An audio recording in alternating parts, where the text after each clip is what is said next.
Quelle comédie. Quelle comédie. Quelle comédie. Quelle comédie. Quelle comédie. Quelle comédie. La Comédie Française présente Quelle comédie, un podcast produit par Judith Chen et réalisé par Andrea Vilchange et Zélie d'Allemagne. Et bienvenue, c'est Quelle comédie, le podcast de la Comédie Française. Cette semaine, on braque notre torche d'inspecteur sur le théâtre du Vieux Colombier qui affiche La Souricière d'Agatha Christie, mise en scène par Lilo Bord à partir du 4 juin et jusqu'au 13 juillet. Alors, même si Feu, Georges Descrières, sociétaire de cette maison, a été le grand Arsène Lupin des années 70, on ne pense pas souvent au thriller, au polar en tant que littérature théâtrale. Et pourtant, on enquête au théâtre. On dénonce, on fait des filatures, on surprend, on écoute aux portes, on démasque. L'actrice et metteuse en scène suisse qui signe ici sa 7e création pour la troupe en sait quelque chose. Lilo Bord qui nous a fait tant rire avec La puce à l'oreille de Feydeau, tout en chassé-croisé amoureux. Ou bien Dans la tête des autres de Marcel Aimé, parodie corrosive sur un film noir des années 50. Au cœur de ces pièces, une question aussi qui revient souvent. Qui détient la vérité ? Et au cœur de ce jeu de piste, le spectateur haletant. C'est carrément Pirandélien. Alors voilà, la reine du crime fait son entrée au Français avec cette souricière, huis clos enneigé, captivant. Pour en parler, je reçois le major Metcalfe et l'inspecteur Trotteur dans les sous-sols de la place Colette. Alors qui a la clé à molette ? Sortirons-nous vivants ? Bonjour, Jean Chevalier et Serge Bagdasarian. Bonjour. Bonjour. Alors, jouer un polar comme ça, comme cette souricière, est-ce qu'il y a quelque chose de particulièrement jubilatoire ? Est-ce que c'est un lien aussi au public quand on est comme ça en plein suspense du début à la fin ? Est-ce que c'est particulier, singulier ? Jean ?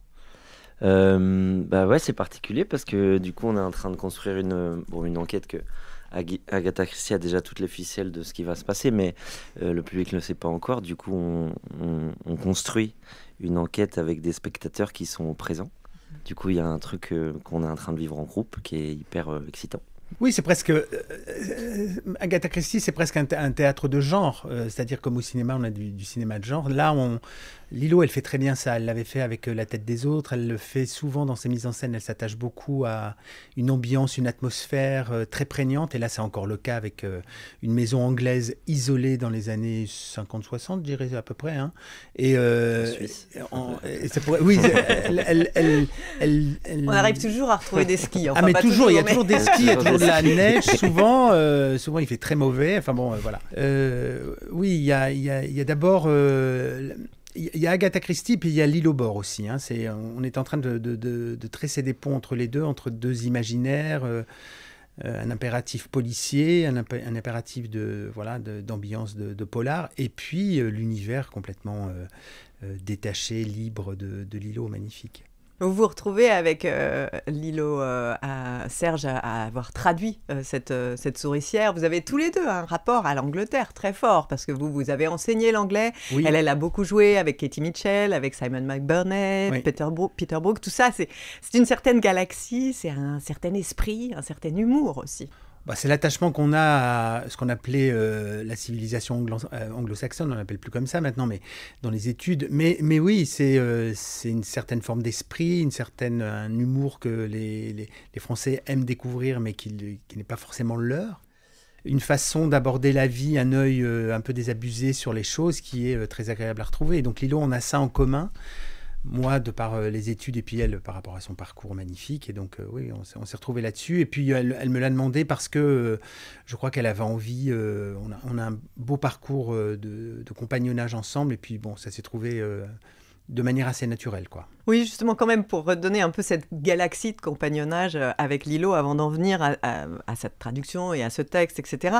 Vous avez été dans La tête des autres, Serge Alessandrovici, ce mafieux notoire. Le fumier le plus beau que j'ai jamais eu à jouer. Oui. Maître Jacques dans l'Avare, Victor-Emmanuel Chantebise et Poche dans La puce à l'oreille. Vous, Jean, Camille Chantebise dans La puce, Cléante dans l'Avare. Donc en effet, comment est-ce que vous pourriez nous... Vous l'avez dit comme ça un peu ça et là déjà, mais ce style Lilo Bord, quand vous parlez de cette fantaisie, de cette liberté qui n'appartient qu'à elle, comment vous pourriez le définir ? On est ici en plus à la radio, donc Lilo Bord, ce sont des couleurs aussi. Je sais pas, qu'est-ce que tu dirais, toi, Jean enfin, moi, je peux dire en tout cas qu'à chaque fois qu'on a rendez-vous avec l'île au bord, on est heureux parce qu'on a une sorte de rendez-vous avec L'enfance. oui, avec l'enfance, avec le rire, avec. Elle est quand même très très décalée comme metteuse en scène, hein. C'est-à-dire que pendant très longtemps, on fait des jeux. On tire des numéros en étant le plus fort si on a 20 et en étant le plus minable des hommes si on est 1, et on doit jouer des situations par rapport à des numéros. Elle a un rapport au théâtre qui est celui d'un enfant dans un terrain vague. Et ça, c'est extrêmement agréable parce que d'un seul coup, on se met à avoir le droit d'enlever ses chaussures, de faire les pieds au mur, de s'écraser en dessous d'un canapé si on en a envie. Du moment qu'à un moment donné, ça peut l'amuser, ça peut nous amuser, il n'y a rien d'interdit. Et puis après, elle enlève les scories et puis on en arrive à la mise en scène telle qu'elle est à la fin. Mais ce sentiment de liberté par rapport au plateau, je le trouve magnifique. Oui, c'est beaucoup des improvisations au départ. Ouais, dans les premiers temps des répètes, c'est quand même pas mal d'improvisation. Donc on cherche un peu quoi autour des personnages. Et puis en fait, moi j'aime bien ce qui est très bien avec Lilo, c'est que tout ce qui est pathologisant, on y va en fait à cœur ouvert avec beaucoup de légèreté, d'humour, de drôlerie et de sincérité. Et voilà, qu'est-ce que dire de plus. Moi j'adore jouer avec Lilo parce qu'en fait, quel que soit ce qu'on propose, elle fait « Oh ouais !» Et c'est un détail, mais c'est un détail qui délivre pas mal quand même. Et puis c'est l'apprentissage, j'imagine aussi, à force de faire comme ça, des improvisations, des exercices même, pour chercher un peu peut-être les liens aussi entre les personnages. C'est-à-dire qu'il y a le personnage, son entité, et puis il y a ses interactions avec les autres. Et j'ai l'impression qu'elle travaille aussi beaucoup ça, de trouver une sorte de vocabulaire commun, les tensions entre chaque personnage, en amont même du texte. Bah, elle a, en tout cas, ce qui est beau dans son travail, c'est que, et je ne sais pas si tu le perçois, Serge, mais elle a une certaine science de ce qu'elle a construit dans des années de rythmique, de placement comique, de choses comme ça. Et en même temps, elle est ultra poreuse. Moi, ce que je vois du début du travail, de la puce à l'oreille ou de l'avare et de la finalité, c'est qu'en fait, elle construit tout ce qu'elle fait selon l'altérité, selon ce qu'on lui propose, quoi. Elle est complètement disponible à ne pas savoir. Elle ne sait pas toujours, en fait. Et l'autre sait parfois, et elle nous le montre. Et du coup... elle l'accueille. Ouais, il y a un vrai échange dans le travail avec Lilo, tu vois. Enfin, je sais pas ce que tu en penses. C'est exactement ça. Il en a très bien parlé. C'est-à-dire qu'on se sent, nous, en tant qu'acteurs, très écoutés par quelqu'un qui a beaucoup travaillé avant, en amont, c'est ce que vient de dire Jean, elle a énormément travaillé. Et en même temps, à travers une inflexion de voix, elle peut carrément remettre en cause une chose, parfois même un pilier de ce qu'elle a conçu, hein, parce qu'elle sent que c'est là qu'il y a une vérité et qu'elle peut bâtir par là. Et c'est une très bonne actrice aussi. Et c'est une magnifique actrice. Parce qu'elle nous montre à chaque fois avant les impros et c'est fantastique. Fantastique. Ouais. Ça, c'est jubilatoire, j'imagine aussi, pour l'acteur, quand le metteur en scène se met au plateau et joue aussi, que son corps n'est pas juste... Il n'y a rien de pire qu'un metteur en scène qui arrive, on en a connu, arrive avec sa mise en scène écrite. Ça arrive parfois. Il y a des metteurs en scène qui ont tout imaginé sans vous et qui vous disent « Toi, tu vas te mettre là, tu vas faire ça, etc. » Robert Carsen, c'était ça, par exemple. C'était un souvenir qui fait que je n'ai rien à dire sur Robert Carsen. C'est un des plus grands metteurs en scène de théâtre et de cinéma qu'on connaisse. Et de cinéma et d'opéra, pardon. Ouais. Mais c'est quelqu'un avec qui il ne faut pas être frustré de cette méthode-là. C'est une chose très brillante qui manipule très bien. Mais moi, par exemple, ça ne m'avait pas du tout amusé de travailler comme ça, sur une chose écrite à l'avance et où finalement, on n'a pas grand-chose à dire, quoi. Oui. Même si c'est extrêmement brillant, extrêmement intelligent, je pense que j'aurais rien pu rajouter de mieux que ce qu'il a fait. Mais c'est dommage qu'il le fasse sans ses acteurs. Ouais, Lilo, on a l'autorisation de prendre nos pinceaux parfois. Ah, je peux mettre un peu de bleu. Oh ouais, du bleu. Oui, tiens, histoire de mettre un peu plus d'eau au milieu du plateau, est-ce que j'enlèverai pas mes skis là ? Oui, très bien, comme ça on va essuyer. Très bien. Oui.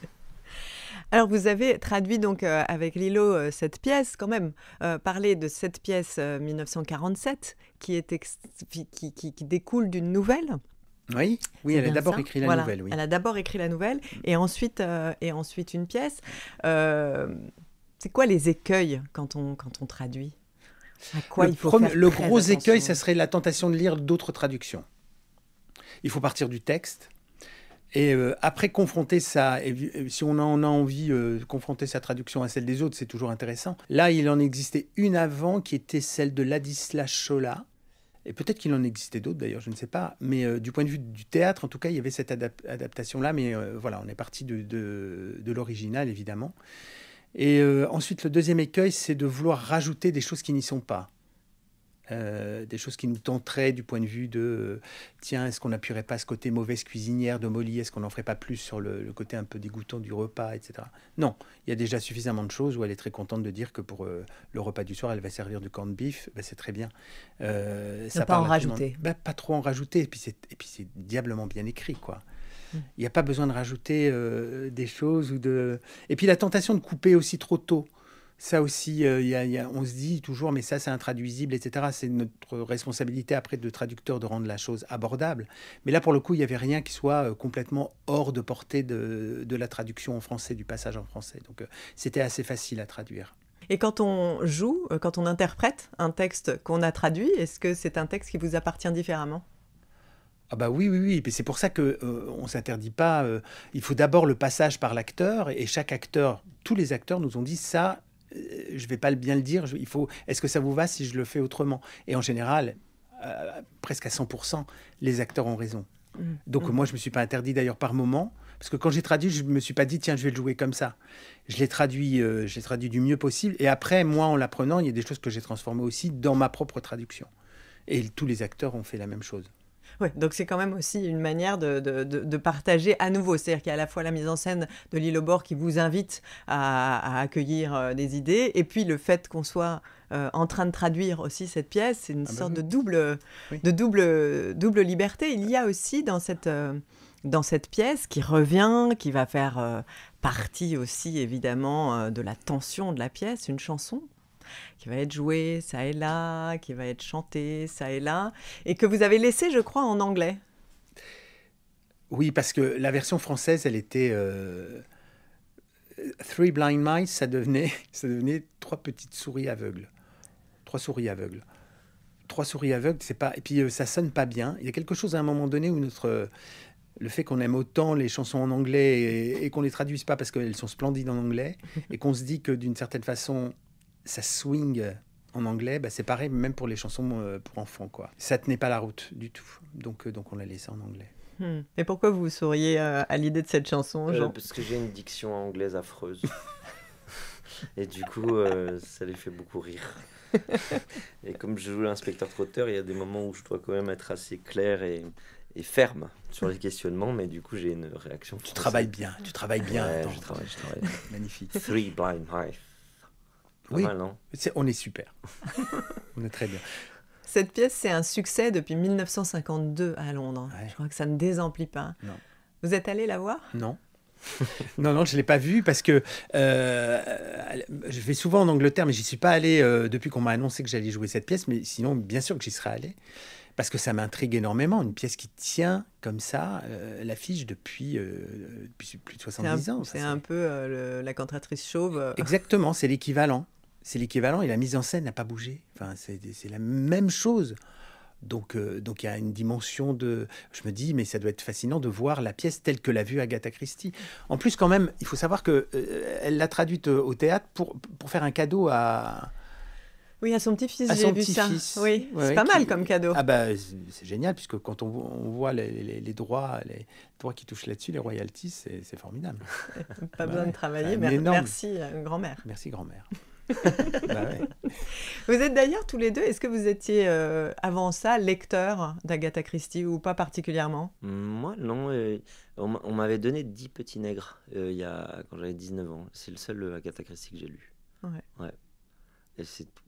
Et c'est tout. Ouais. Ça vous a pas donné envie d'enclencher je suis pas un grand lecteur. Enfin, je lis les biographies, mais je lis pas trop. Mais t'avais vu les films ? Ouais, pas mal. Et puis là, du coup, j'ai regardé pas mal de films, quoi. Surtout, notamment ce que fait Kenneth Branagh autour de Agatha Christie ces derniers temps. Moi c'est pareil. J'en ai lu quelques-uns. Je suis pas un grand lecteur de polar, mais j'aime bien le genre. Mais c'est pas ce que je lis. Moi aussi, j'aime beaucoup lire des biographies, des choses comme ça. Et puis, lire un peu de théâtre, il en faut. Alors vous jouez l'inspecteur Trotter, qui arrive pas mal après les autres. Alors on se dit, l'inspecteur, peut-être qu'une fois qu'il est là, on est un peu tranquille. Mais c'est pas tout à fait le cas. Non.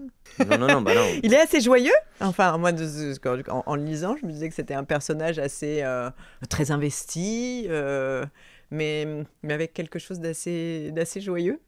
Bah, il vient de faire du ski, il vient de faire un long périple de ski, donc il est content d'arriver.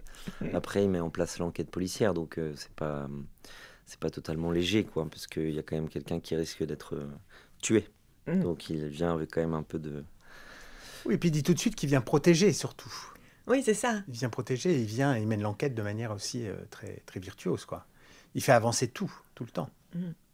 Vous, votre personnage, parce qu'on n'a même pas dit à ceux qui nous écoutent un peu de quoi ça retourne, mais comme, oui, c'est vrai, c'est un huis clos, on est enfermé par la neige, clac, tout le monde est là, il s'est passé quelque chose dans la ville, quelqu'un a été assassiné et tout le monde se pose des questions. C'est dans une ville qui est à quelques kilomètres de Londres. Tout le monde vient s'installer dans cette pension de famille.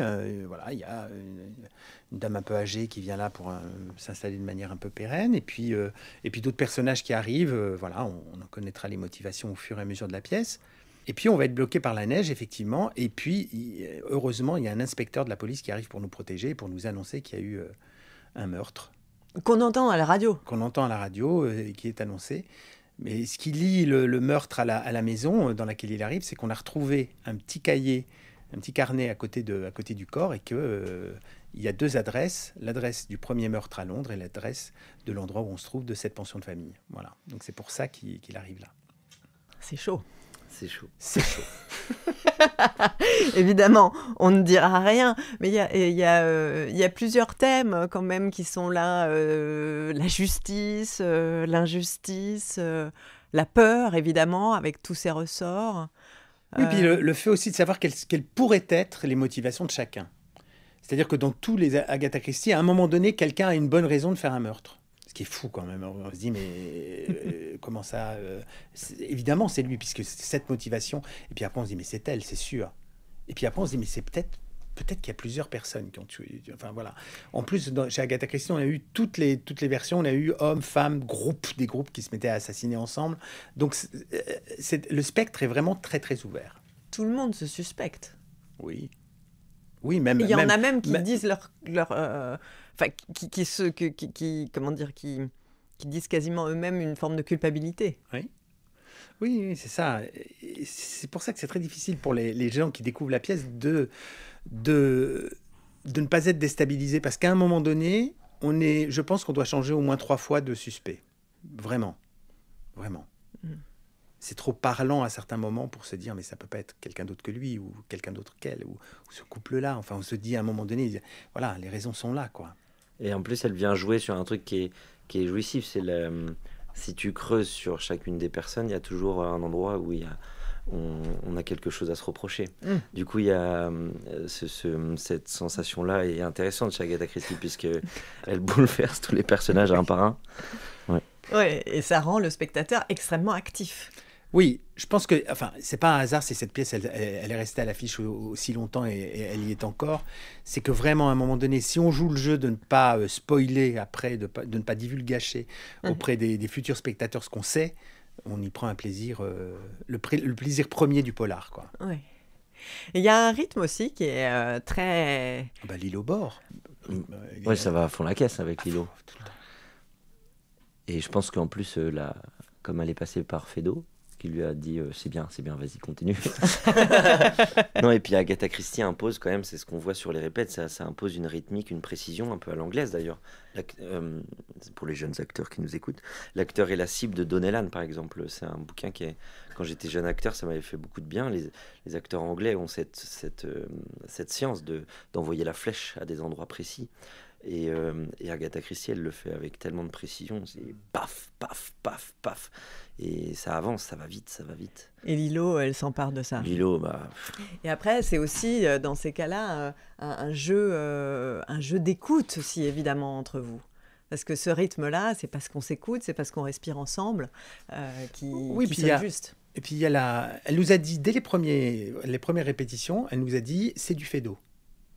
Et alors, Feydeau, nous, on avait travaillé, on se souvient quand même, sur La puce à l'oreille, oui. c'était d'une précision, un claquement de porte. Le moment où ça claque, ça doit ouvrir la porte d'après. Il y a des moments où ça doit il doit y avoir une sorte de maestria, d'un savoir-faire de l'acteur dans la précision qui doit être et dans l'énergie et dans le rendez-vous qui n'est pas une seconde avant ou une seconde après, qui est la même chez Agatha Christie. Ça ne supporte pas. Il y a des moments où des personnages sortent, il y a un autre personnage qui rentre, et où c'est le contraire juste après, des situations qui s'installent et qui se désinstallent en 5 secondes, où il y a une entrée et une sortie. Et il faut que tout soit topé de manière ultra précise. C'est quasiment de la chorégraphie. C'est hyper musical et très, c'est très plaisant à faire à cause de ça, justement. Bah oui. Et là, c'est marrant parce que quand on connaît le travail aussi, vous évoquez votre livre, mais quand on connaît aussi le travail de Katie Mitchell ou de Simon McBurney, c'est ça aussi. C'est-à-dire, c'est ce travail ultra précis d'horlogerie fine qui est quand même absolument fascinant, les différents plans et l'importance du détail. Mais c'est ça, oui, c'est très, très frappant. Et puis, mais là, c'est très agréable pour Jean et moi, par exemple, qui avons fait partie, c'est pareil pour Anna, qui avons fait partie de l'expérience précédente, Christian Gonon aussi d'ailleurs. C'est extrêmement jouissif de sortir avec Lilo d'un Feydeau et de la retrouver sur un Agatha Christie, parce qu'il y a effectivement une gémellité là, quelque part, qui est à jouer, qui est très plaisante. Et il y a évidemment un décor, on parle d'un huis clos. Nous, spectateurs, on va se retrouver face à quelque chose de très oppressant, sans tout dévoiler. Il y a quand même une idée géniale. Lilo, elle part d'idées comme ça. Par exemple, une des idées qu'elle a, elle en a 800, c'est que la neige tombe tout le temps, il y a une tempête de neige, et que donc la fenêtre, il y a une énorme fenêtre au fond du plateau, et petit à petit la neige monte et occulte complètement la fenêtre. À la fin, on ne verra plus rien. Donc ce genre d'idée, elle en fait, elle l'utilise autant qu'elle peut. Et là, elle invente des choses. Moi, ça me fait hurler de rire, quand elle me dit, mais non, tu peux plus regarder par la fenêtre, tu peux plus rien voir par la fenêtre. Je dis, ah oui, alors ça y est, en plus, on devient aveugle par rapport à l'extérieur, quoi. Oui, le fait d'accéder à l'extérieur devient de plus en plus compliqué. On est enfermé. Et c'est le même plateau, c'est la même. Elle ne bouge pas, la scénographie ne bouge pas. Ce qui est intéressant d'ailleurs au Vieux-Co, parce qu'il y a un peu plus d'intimité. Ouais. Et du coup, on va être tous enfermés au manoir de Monkswell. C'est le Vieux-Co version frontale ou bifrontale ? Frontale. Trifrontale, non. Et c'est qui ce major alors ? Metcalf ? Ouais. C'est un peu un personnage. C'est drôle parce que je pense que de tous les personnages de la pièce, c'est le plus absent. C'est un personnage qui n'arrête pas de dire « Tiens, il faut du bois, je vais en chercher ». Et il sort. Après, il dit « Tiens, je vais aller visiter la maison ». Il va à la cave. Il est louche. Ils sont tous louches. Il n'y en a pas un qui soit complètement clair. Vous ne pouvez pas vous dire à un moment donné, celui-là, je l'élimine. Franchement, vous ne pouvez pas éliminer de votre champ de suspicion qui que ce soit. Tout le monde est suspect. Tout le monde est suspect. Et a de bonnes raisons de commettre l'irréparable. On mettra ça dans la bande-annonce. Il faut. C'est ça. Bon, écoutez, moi je trouve qu'on a fini tous vivants, sale saignée, et que le suspense reste entier, donc c'est absolument parfait.